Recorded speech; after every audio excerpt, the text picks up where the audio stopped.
Hello, আসসালামু আলাইকুম viewers, কেমন আছেন? আশা করি সবাই ভালো আছেন। আমি আজকে আপনাদের দেখাবো কিভাবে আপনারা সহজেই জেপিজি ফাইলকে পিএনজি তে কনভার্ট করতে পারেন, অর্থাৎ ব্যাকগ্রাউন্ড রিমুভ করতে পারেন।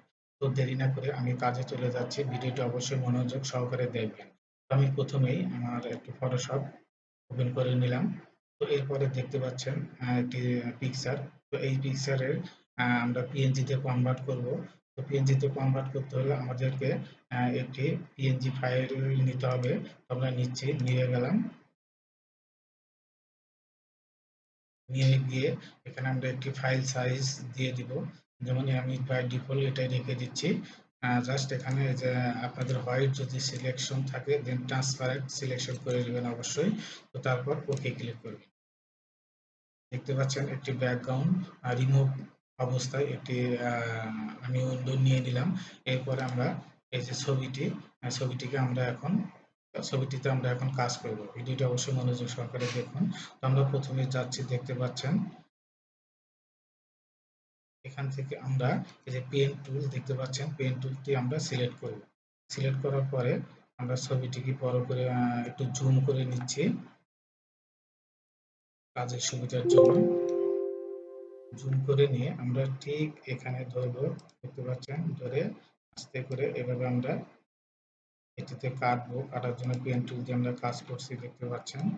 এইভাবে আপনারা পেন টুল দিয়ে ছবিটি কাটবেন। ভিডিওটি মনোযোগ সহকারে দেখবেন।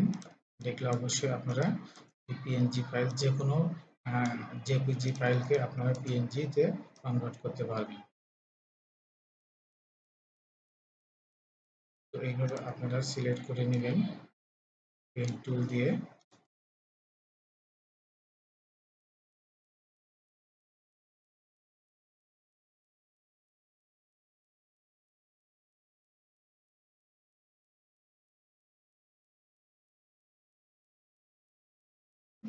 আমি জাস্ট আপনাদের দেখাচ্ছি।